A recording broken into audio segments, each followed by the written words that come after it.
So good afternoon, everyone, and welcome to our virtual education program. My name is Shelby Riley, and I am one of the education coordinators at the Alzheimer Society of Nova Scotia. We're very excited to be able to connect with you and learn with you today. So today we're using Zoom for Healthcare, which is an online technology that helps us connect with you securely. If you're experiencing any troubles, you can send a message in the chat box addressed to Riley, which is our Zoom support for the day, and she will try to help you through whatever is happening or going on. And so for today's session, all participants have been muted and your videos have been turned off. And so with these privacy measures in place, we will be recording the session for future use in case you would like to access it at a later time or date. You can go to the next slide, Beth.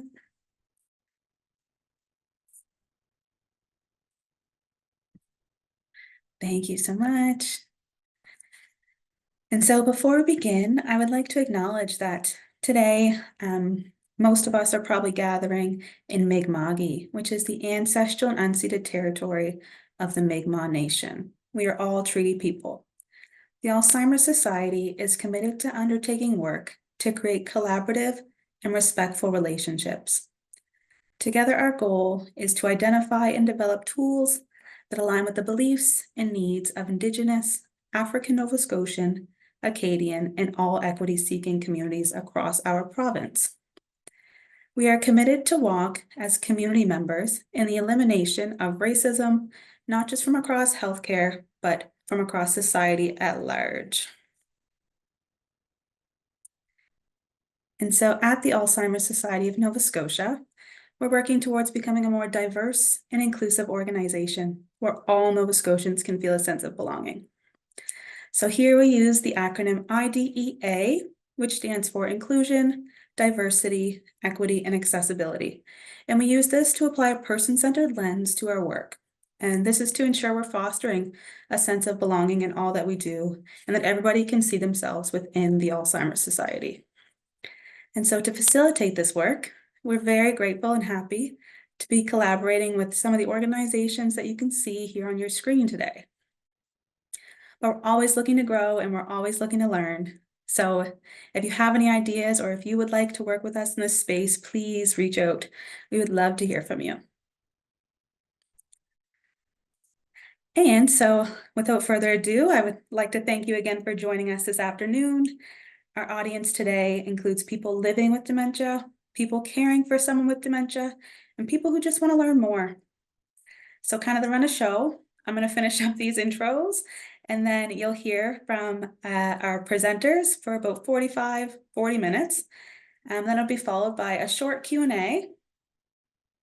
So if you have any questions throughout the presentation, please feel free to type it in the chat box, which is private and confidential. And you can address it to Riley at Zoom support or myself as well. And so you can send those throughout the presentation in case anything pops up, and we'll get to them at the end of the presentation.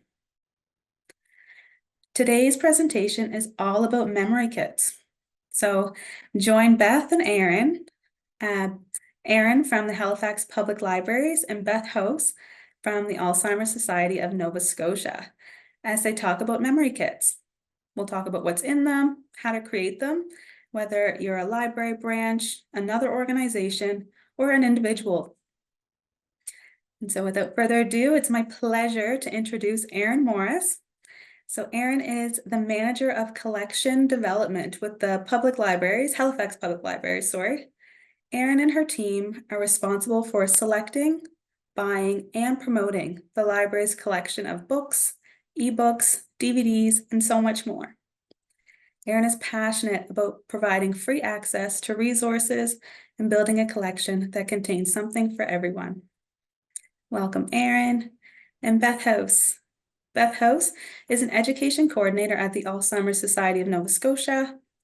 She also facilitates education, delivers public presentations, supports clients on the Dementia Helpline, and with a therapeutic recreation background specializing in geriatric populations, Beth spent 20 years working in long-term care, enhancing the quality of life for the residents she served. Beth has held various volunteer roles on provincial Therapeutic Recreation Boards and with Nova Scotia Horticulture for Health Network. When Beth is not working, she's busy in her garden with her husband, 2 kids, and dog Rory. And so thank you so much, Beth and Erin, for joining us today. And the floor is yours. Thank you, Shelby. Very nice introductions. So today, Erin and I will share how this partnership between the Alzheimer Society and the Halifax Public Libraries began, how it's grown. We'll talk about what is a memory kit, what's in them. We'll talk a little bit about budgets, promotion, and how to make your own. We will be speaking mainly about how libraries can create a kit and share memory kits, but other organizations and individuals will find lots of useful information as well.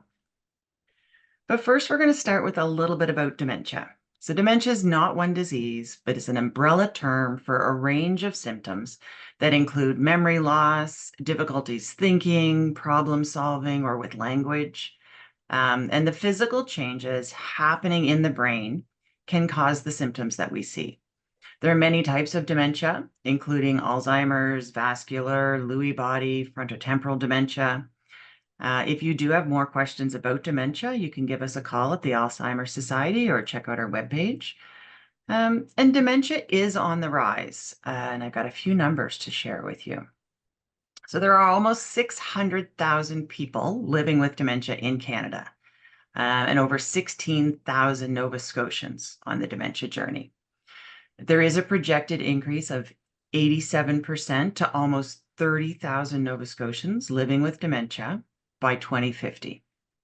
In 2022, there were an estimated 9,600 Nova Scotians providing unpaid care to their friends, their family members living with dementia. And this accounts for 13.2 million hours of unpaid work per year. And that's just in Nova Scotia. And while there's no known cure, there are supports and strategies that might make the dementia journey a little bit easier. This is not a journey one person can do alone. People need support and access to resources, and libraries are a great resource for many reasons. And Erin and I will tell you more about just one way libraries can be part of filling this need. So, what is a memory kit? So we call the memory kits at the library memory kits, but they do go by other names. And our memory kits include activities that people living with dementia might find engaging, and that can be adapted as abilities change. The items in the memory kits aim to evoke memories, spark conversation, and create opportunities for meaningful engagement. And while most anyone can enjoy using a memory kit, they are designed for successful engagement with people living with dementia. Memory loss and confusion are common symptoms of most dementias. Photographs, music, memorabilia from the past can evoke memories and provide a bridge for partners in care to communicate and connect. So you're probably here today because you've been thinking about creating memory kits for your library or organization, which is very exciting. In 2023, Halifax Public Libraries launched a memory kit collection in partnership with the Alzheimer Society of Nova Scotia. And as Beth said, today I will share some practical tips and lessons learned for creating your own kit. So tip number one is fairly basic, but remember to do your research. So look at what other libraries across Canada and organizations across Canada have done. So one of the many wonderful things about memory kits is that there are many different ways that you can make a kit, and every library will do something different. Some have chosen themes for their kits, while others have created specialized kits to help support folks at various stages of dementia. So I have no doubt that when you do this research, you will find inspiration and ideas from other libraries. And don't be afraid to contact the other libraries as well to learn more about their kits. For those of you working in libraries, we know how much libraries love sharing with other people, so don't hesitate to reach out.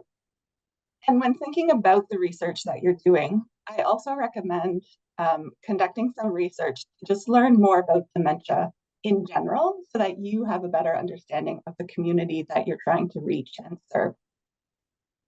But number 2 is don't be afraid to try something different.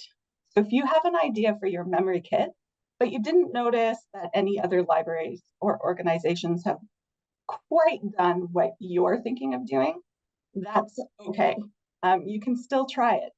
So for example, at Halifax Public Libraries, I decided to take a little bit of a chance and add some sing-along picture books to our kits because I had learned about the positive impact that music has on people living with dementia. And so while I didn't see at the time other libraries or organizations including these in their kits, I decided to give it a try. And as Beth had pointed out at the time, the added benefit of the sing-along picture book was that it could also be used to help bridge that generational gap that may exist between someone who's living with dementia and a child in their life. So we also decided to take a bit of a chance and add playaway books, which are single audiobook titles on an MP3 player. We wanted something in the kit that could be used either by the person living with dementia or their care partner, or both. So those are 2 that at the time I hadn't seen in other libraries, but decided to take the chance anyway and give it a try. When thinking about what to add to your kits, another good practice is to partner with an organization that has the subject matter expertise and make that selection part of the conversation that you have together. And there's a couple different ways that you could approach this. So you could ask your partner to identify the activities and the tools that they recommend for people living with dementia. But keep in mind, you will still need to take the time to explore each suggestion to determine if it is a good fit for how your library circulates material and if it needs to be cleaned, etc.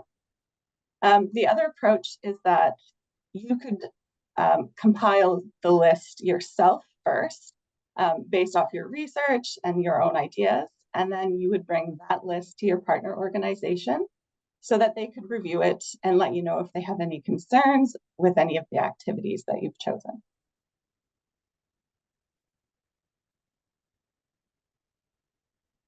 So just to show an example, here's what is currently included in the kits at Halifax Public Libraries. So we decided to create 5 different kits, each with a variety of activities, with the hope that the person using the kit will find at least one thing in each kit that they enjoy. So we chose not to go the route of themes or leveled kits, but included items in each kit that were adaptable to the changing stages of dementia. So each of our kits include a 35-piece puzzle, and these puzzles are also adaptable to varying abilities. Every kit has an activity. So for example, kit number 1 might have a variety of reusable Sudoku puzzles, and kit 2 will have a 10-gram set. Every kit has word puzzles such as crosswords or word searches. And again, there's various difficulty levels within each kit. We included a game in every kit, such as bingo or match the shapes, and a special large print book from a series called Carry On Reading. And these are specially made, and they're simple stories or abridged retellings of classics such as Anne of Green Gables. We also included a sing-along DVD of classic songs, and as I mentioned before, the sing-along picture book, as well as the play-away audiobook with headphones. A key piece of our kits is an information package that Beth put together. And this package includes a how-to-use overview sheet, some communication tips for memory, tips for a healthier brain, and recommended activities and ideas. So that's just to give an idea of what could be included in a kit and what we included in our kits with the Alzheimer Society of Nova Scotia. And both Erin and I have spoken with a few libraries across the province about creating memory kits for their collections. The South Shore Public Libraries just launched their kits this summer. The Pictou Antigonish Regional Library has had memory kits for years. And the Cape Breton Library are developing their own kits with funding from the Department of Seniors and Long-Term Care. And they're going to be launched soon, so keep an eye on their website and their social media for an official launch. So I referenced partners a couple of slides ago, and I can't stress enough the value of partnering with an organization who has that knowledge and expertise of dementia, such as the Alzheimer Society of Nova Scotia. We as library staff, we have the expertise of how to curate a collection, how to lend material, among other things, of course. But organizations like your local Alzheimer's Society brings the subject matter expertise that is so important to initiatives like memory kits. We want our memory kits to be impactful and relevant to the community, and having a partner provide that subject expertise just helps make sure that we are hitting the mark. And as I mentioned earlier, the partner can also help you determine what activities to include, as well as provide that information package, which is so valuable. And their expertise just makes sure that everything they provide helps make sure that your kit is better and as best as it can be. The other really valuable piece that Beth helped us with was centered around language and what language to use in our promotions and material. Language is so important, and Beth provided that really, really valuable insight into inclusive language when talking about dementia. We as libraries create these kits because we want our libraries to be inclusive and reach people who may not otherwise be using our libraries. And the last thing that we want to do is use language that limits who or how people use the kit. When thinking about partners too, chances are you already have lots of connections and relationships with local organizations that could bring some subject expertise to the project. And if not, contact your local Alzheimer Society of Nova Scotia. I can testify that they are fantastic to work with. Budget and funding is a huge consideration when planning a new collection or initiative. Some libraries or organizations may have space within their yearly budget to add a new collection, whereas others may need to find funding outside of their yearly budget. So when it comes to figuring out the budget for your memory kits, every library will likely do this differently. You may need to secure funding first and then choose the items for your kits based on the budget that you've been given. Or you may need to determine the potential cost first to help make your case for funding. And when thinking about your budget, a tip is to remember that you will need funding that goes beyond the launch of the collection. So you need to know that you can continue to maintain that collection in future budget years. If you can, I recommend buying some replacement pieces for your kits at the beginning with original funding, if it aligns with the guidelines of your funding. This will relieve some of that financial cost in future years when pieces go missing or break or need replacing. And with regards to thinking about where to get money, there are likely grants available for your project that your project would be a great fit for. And I've heard great success stories from public libraries who have received grants to support creating memory kits. So it's definitely worth looking around at what grants are on offer. And the other thing you could consider is to research prospective donors, to find an organization or a person who may want to fund your project. And this could be an organization that has funded similar projects in the past, or an individual donor who has a personal connection to dementia. And I've also seen libraries in Nova Scotia run funding campaigns to help support new collections, which I think is so smart. So that is also an option as well. And if a grant isn't within reach this year and you don't have the money in your budget for a new collection, but you're really eager to launch a new memory kit collection, Beth has some really great ideas of how to create a memory kit with what you have in your library or organization, and she'll be sharing that with you shortly. So now that you've created your memory kits, you need to think about how you will circulate or lend those kits.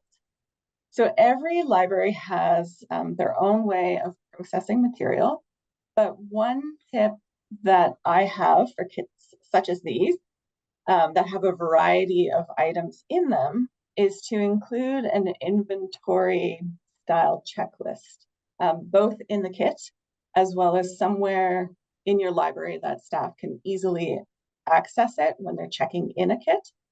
So this just helps ensure that both the community member who has borrowed the memory kit can sort of check the list and make sure that everything is in the kit before they return it. As well, it allows your library staff to easily see that everything is in the kit and accounted for. The insert, you could include pictures of the items if that helps, or just have a list of the items, including how many of each should be in the kit. You will also want to choose a very sturdy box or a bag for lending this material. We use zippered nylon bags for our kits, and they seem to be working really well. They're the same style of bags that we use for our book club kits and all sorts of materials that we lend.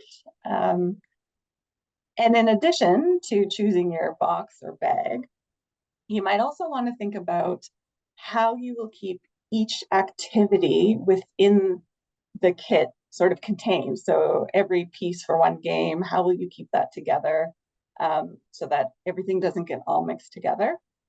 We ordered the majority of our activities and games at the time from Keeping Busy, which is a Nova Scotian company. And all of the activities that we bought from them came in little, really handy plastic pouches. So it keeps all the games together and all the pieces nicely together. So that's one route you could go, or Ziploc bags. We've used those for other types of kits as well, and they work perfectly as well. And the final tip that I have for circulating your memory kits is to remember to put your library's name or logo on not only the box that everything comes in, but I would also suggest adding little stickers of your library's logo or name to all of the activities in the kits as well. It just helps the community members keep them separate from their own belongings when they're packing them back up to return to the library.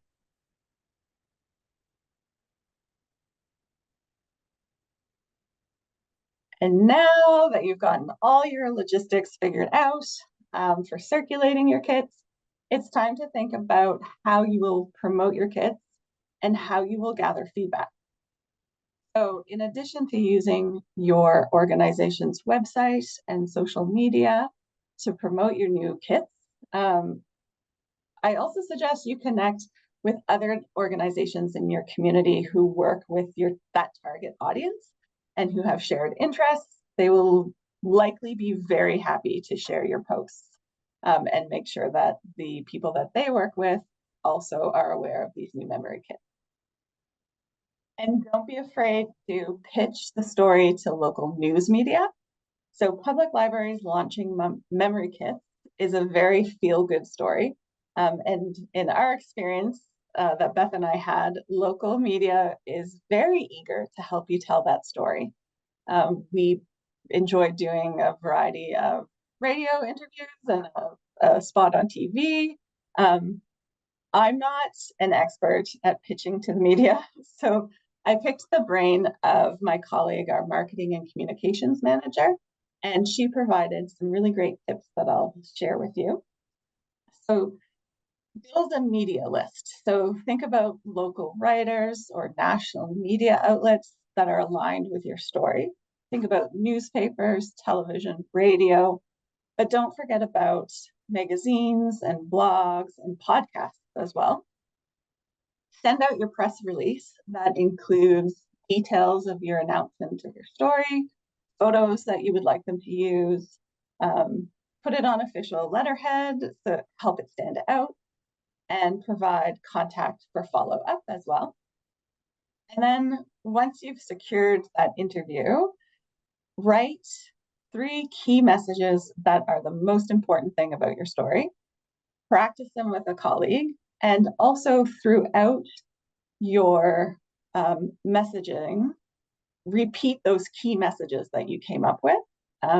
Journalists often will use part of what you say. So if you repeat your key messages a few different ways throughout your story, it'll just increase that likelihood that what you really want said will be said. And then after the interview, follow up with the journalist to thank them and to ask if they need anything else. So a lesson that I learned that I will share with you is to have a plan for collecting feedback from the very start. I did not have a plan. I missed this on my checklist.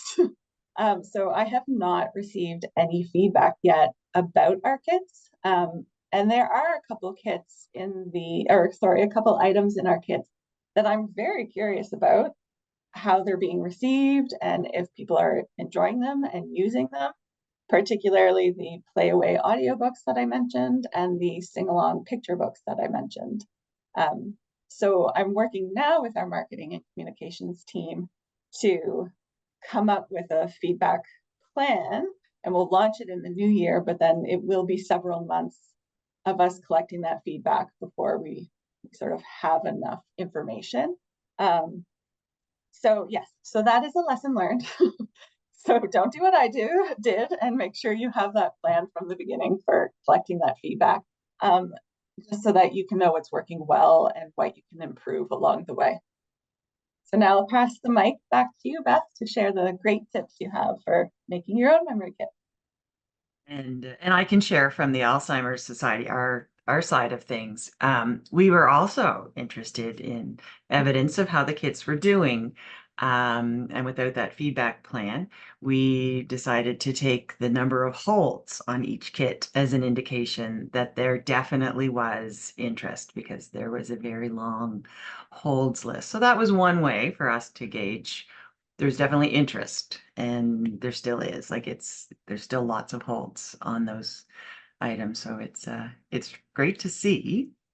Yes, that's a good point. Be prepared for success is the other tip I have. So be prepared for your kids to have lots of holds and potentially needing to add additional copies of your kit. So whether you're an individual watching today, or you're with a library or another organization that would like to put together kits for public or clients, I've got some suggestions for what you could put into a memory kit. And like Erin said, they could be centered around a theme, such as movie stars, fashion, cooking, or cars.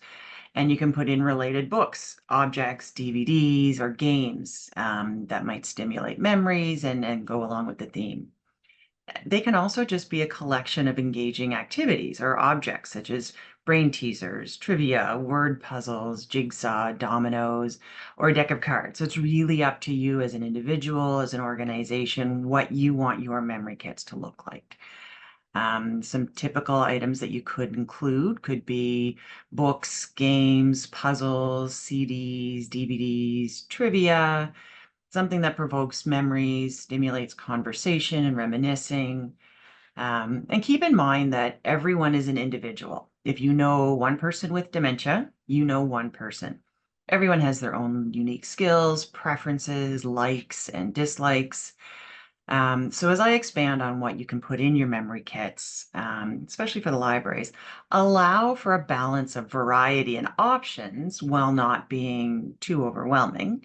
And if you're here as an individual, Keep in mind what your person finds interesting and engaging and would like to see in their memory kit, and talk to them too.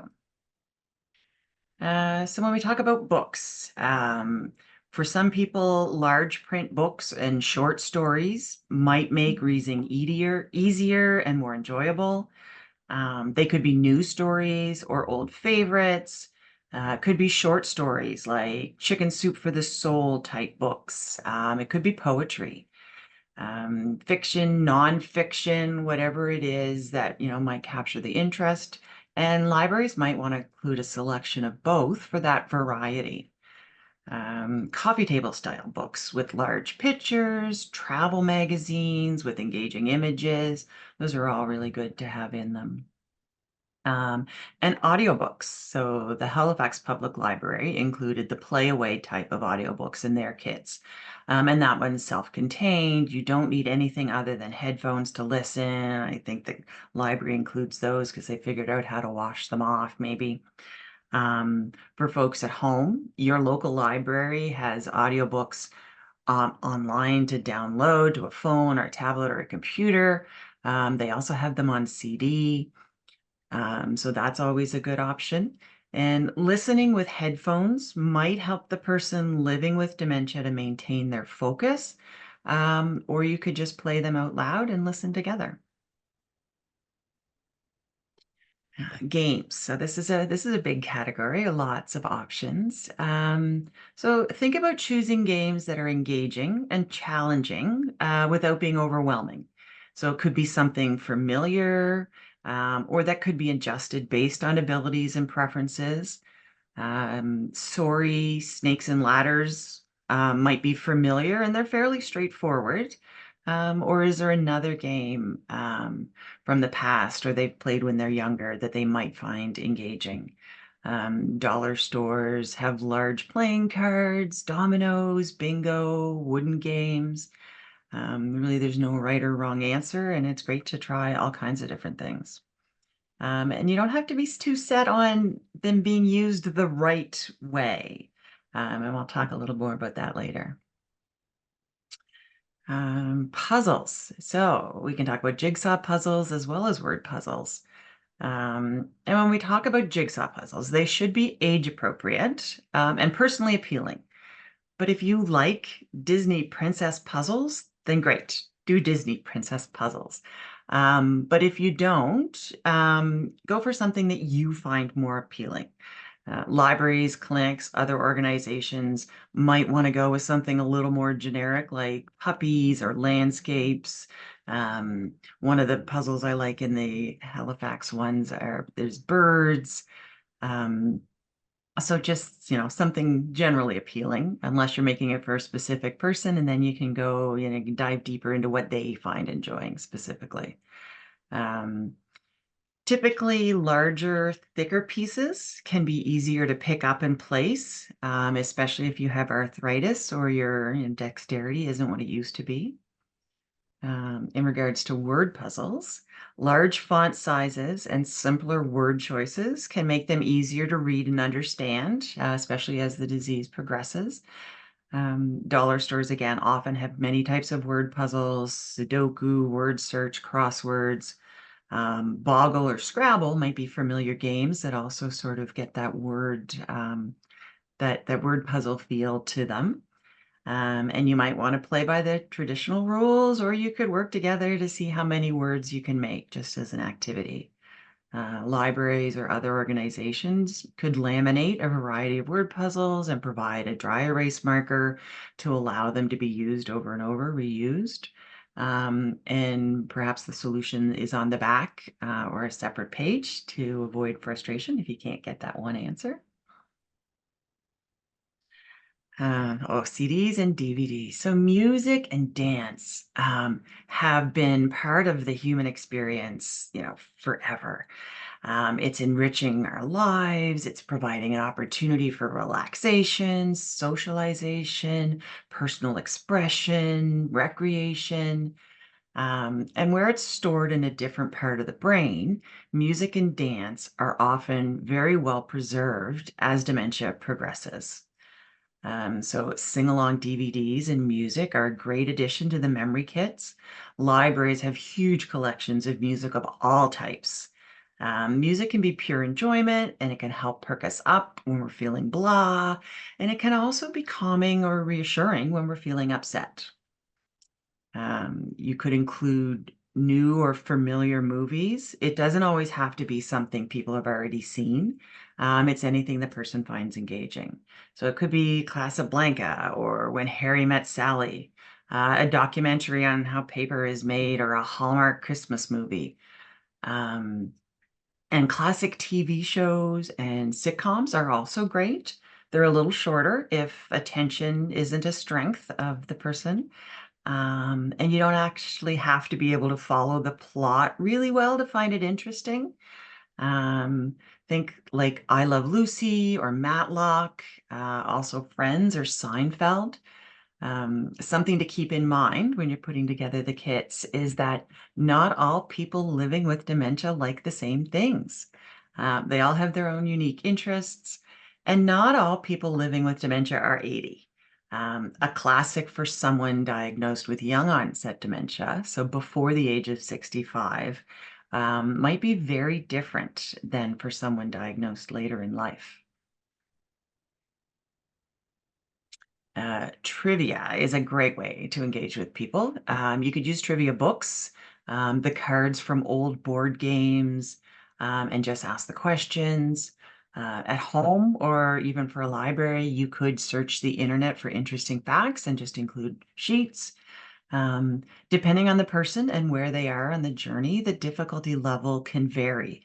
So some ways to adapt are to offer multiple choice questions instead of, just um, open-ended questions.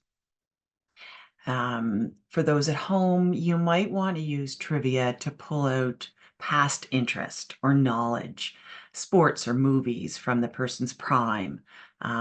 Or you might want to share new information, such as, did you know octopuses have 3 hearts? Knowing the answer can be really rewarding and bring that sense of accomplishment. And learning something new can be interesting. So there's lots of different ways to do it. Promoting reminiscing is a really valuable tool. So stories and memories from the past are often very well preserved, and they can spark wonderful conversations and discussions. You can use laminated pictures of local landmarks, famous figures, events, photograph albums, copies of old newspapers, flyers from the local IGA that used to be there. Photos can be very powerful. We used the wrong boats on a poster for an event happening on the South Shore, and we heard about it and we had to change it. So, pictures are powerful. And again, with the conversation starters, it doesn't have to be, anything official. It could be the daily calendars you see with jokes or words or trivia. It could be a journal with prompts, or a box of conversation starters. And I think you can get those at the Keeping Busy that Erin mentioned, along with a lot of other places. And they can just be great to start a discussion. So now you figured out what you want to put in it. So we'll talk a little bit more about making that kit. So like Erin said, whether you're an individual or an organization, you're going to need some kind of container. It can be a bag or a box, a plastic tote, something solid if it's going to be reused fairly regularly. At home, it could be an old purse or an unused drawer or a reusable bag, whatever you have on hand or that might be relevant or meaningful to the person living with dementia. At home, you can even decorate it or personalize the container if you like. It will be helpful to gather all the items into one place. For organizations, if you've got the budget or the grant, great. If not, think about what you already have in your collection. Libraries have so many things. What could you organize into a memory kit? Do you have a coffee table book, a movie? Can you laminate some word puzzles? Can you gather up an audio book and some board games, a trivia book and a sing-along book or sing-along DVD, and maybe they're all of the same theme, or maybe they're just a collection of objects. It doesn't have to be anything brand new.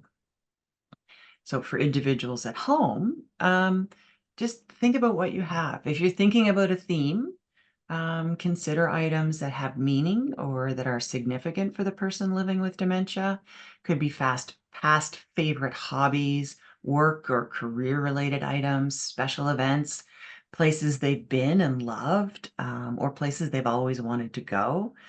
Photos, postcards, letters, or books. And at home, involve the person living with dementia as they are able. They'll know what they would like to engage with, or give them some ideas and just experiment. So these memory kits are so important, and they fill such a valuable need because meaningful activities, allow all of us to express ourselves through different means, fulfilling that need for cognitive, social, physical, and emotional stimulation, which we know is important for brain health. Activities can provide a sense of accomplishment and a sense of being able to contribute, which is important for everyone, including people living with dementia. A couple tips for success. Try to reduce distraction when you're using the memory kit. Avoid unnecessary background noise, such as the TV or the radio, especially if it's a talk radio. Slow down, take your time, let the person with dementia set the pace. If needed, you could break it down into smaller, more manageable steps. And think about the length of time. So the more stimulating activities you might want to do at the end of the day, at the beginning of the day or in the early afternoon. The quieter, less stimulating activities might be better suited for the evening or when winding down. And as far as the length of time, people living with dementia can be overwhelmed by new experiences. Not everybody, but some people can. And they might prefer shorter, sort of 5 to 15-minute interactions spread out over the day rather than one long hour session. Think about whether the person might be able to focus and work on that activity alone with no direction or very little, or do they need you there to prompt or encourage them? And remember that not everyone needs to be busy all the time. Some people like to be engaged and are looking for things to do, while some people need a chance to rest and just look out a window and are happy to just sit passively, while other folks do like to be busy. So keep in mind what your person's like. As the dementia progresses and the brain is changing, a person's ability to participate in certain activities will change. So adapting the activities to their changing abilities and remaining flexible are key to helping a person living with dementia remain engaged in a variety of activities that are meaningful to them. And like Erin said, the Halifax Library included activities that can be modified and adapted as the person's abilities change. And so you can adapt and change up the memory kits over time to keep interest high and to keep pace with the changes that will come. And keep in mind the person with dementia's progression and maybe some of the events that might have happened. You may not want to include car keys if the person has recently lost their license. You might want to be mindful that some items might evoke negative emotions or memories. War stories may be fascinating history, or they could be terribly upsetting. And keep in mind that as individuals, we all experience things a little differently. So you might think, oh, puppies. Puppies are universally loved. And mostly that's true. But if someone was maybe, a prisoner in a concentration camp, they might love all dogs except German Shepherds. Someone may have had a traumatic experience getting bit by a dog as a child, or they might have witnessed something. Maybe they witnessed their favorite dog getting hit by a car, and that was very traumatic for them. They haven't thought about that in 60 years, but seeing that picture of a puppy might trigger an upsetting moment.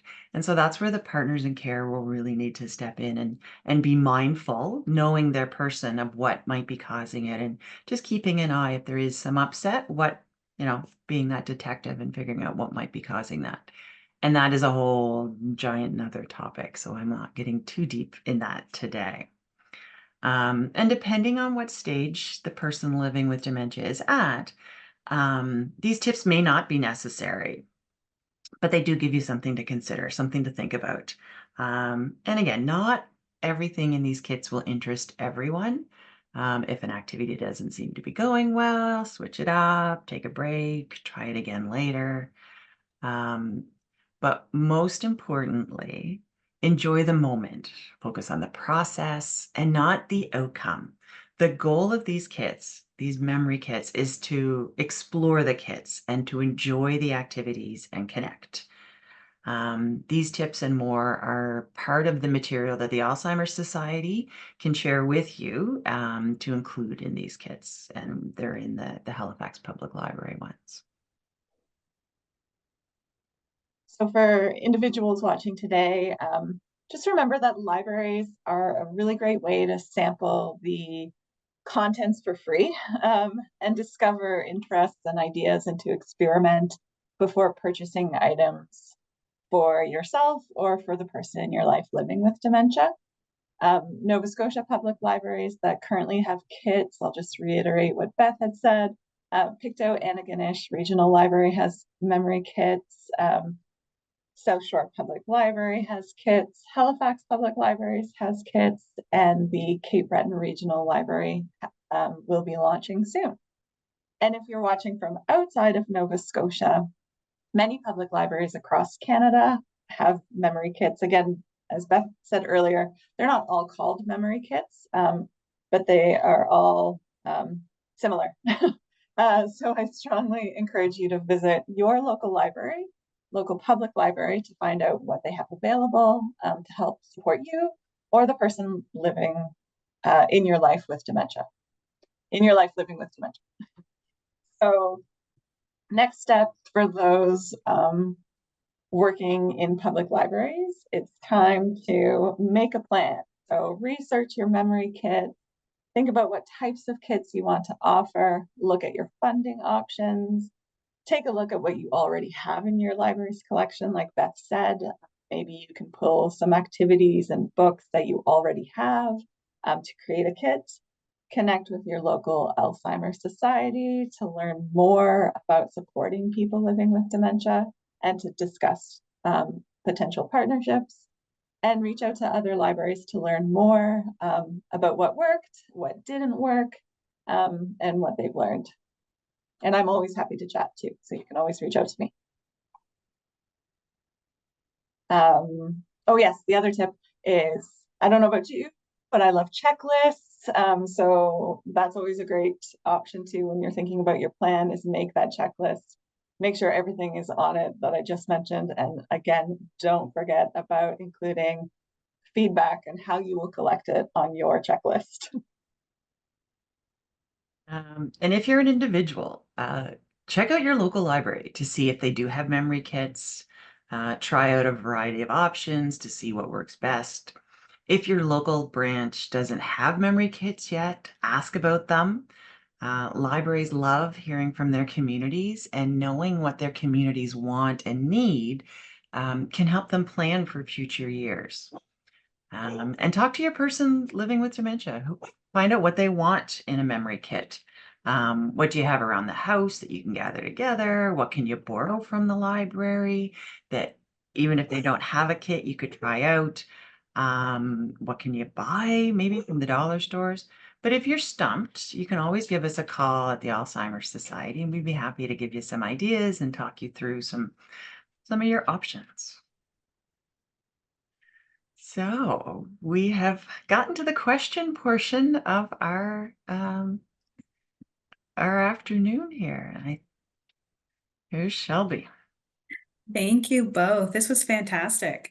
I think your presentation goes to show how memory kits are such a creative way to create meaningful moments with people that we care about, especially as we approach the holidays. So really appreciate that. And Yeah. I guess with A that being memory kit said, could be a great Christmas present. that is true.